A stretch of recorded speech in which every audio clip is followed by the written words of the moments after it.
जय श्री बालाजी प्रिय दर्शकों, आज हम सुनेंगे पौष कृष्णा एकादशी की व्रत कथा।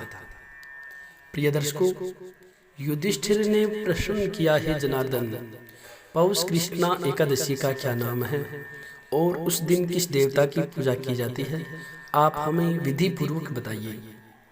भगवान श्री कृष्ण कहने लगे कि हे धर्मराज, मैं तुम्हारे स्नेह के कारण तुमसे कहता हूँ कि एकादशी व्रत के अतिरिक्त मैं अधिक से अधिक दक्षिणा पाने वाले यज्ञ से भी प्रसन्न नहीं होता हूँ। अतः इसे अत्यंत भक्ति और श्रद्धा से युक्त होकर करे। हे राजन, द्वादशी युक्त पौष कृष्णा एकादशी का महात्म्य तुम एकाग्र चित्त से सुनो। इस एकादशी का नाम सफला एकादशी है। इस एकादशी के देवता भगवान श्री नारायण है। विधि पूर्वक इस व्रत को करना चाहिए। जिस प्रकार नागों में शेषनाग, पक्षियों में गरुड़, सब ग्रहों में चंद्रमा, यज्ञों में अश्वमेघ और देवताओं में भगवान विष्णु श्रेष्ठ है, उसी तरह सब व्रतों में एकादशी व्रत श्रेष्ठ है। जो मनुष्य सदैव एकादशी का व्रत करते हैं वे मुझको परम प्रिय है। अब इस व्रत की विधि कहते हैं।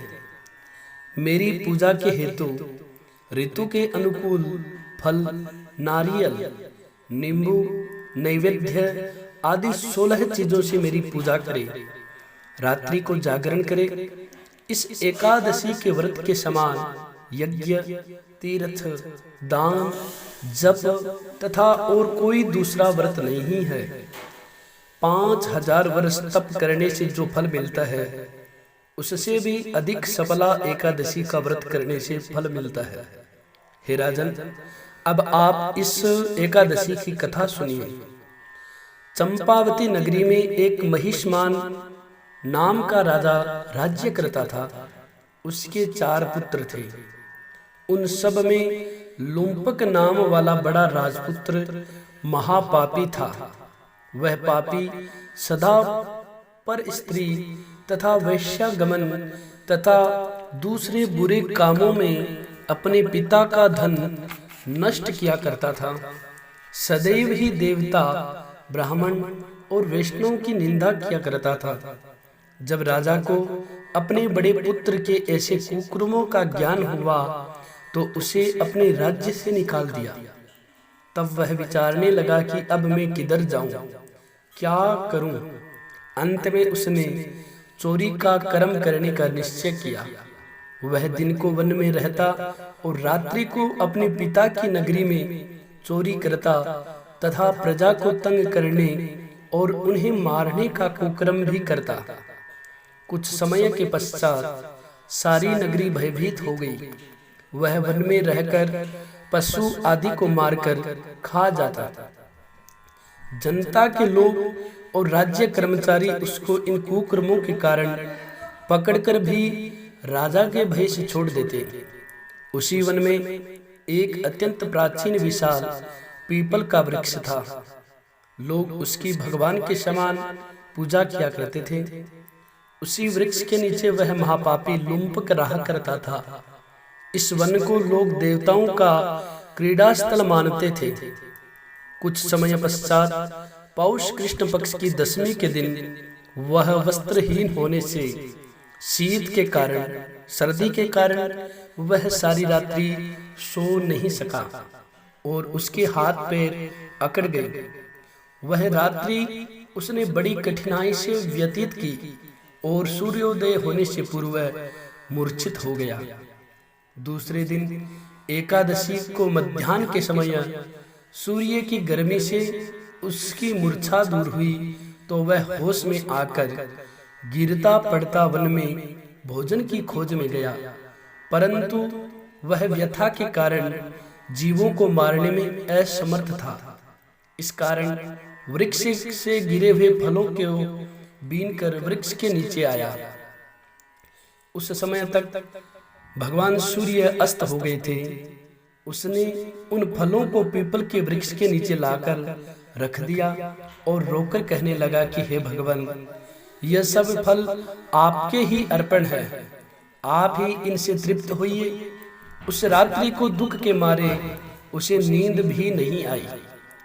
उस उपवास तथा जागरण से भगवान अत्यंत प्रसन्न हुए और उसके सब पाप नष्ट हो गए। दूसरे दिन प्रातः समय एक अति सुंदर घोड़ा अनेक सुंदर वस्तुओं से सजा हुआ उसके सामने आकर खड़ा हो गया और इसी समय आकाशवाणी हुई कि हे राजपुत्र, भगवान श्री नारायण की कृपा से तेरे सब पाप नष्ट हो गए हैं। अब तू अपने पिता के पास जाकर राज्य प्राप्त कर। ऐसी आकाशवाणी सुनकर वह बड़ा प्रसन्न हुआ और दिव्य वस्त्र धारण करके भगवान आपकी जय हो ऐसा कहकर अपने पिता के पास चला गया। उसके पिता ने बड़ी प्रसन्नता से उसे समस्त राज्य भार सौंपकर वन का रास्ता लिया। अब लुम्पक शास्त्रानुसार राज्य करने लगा।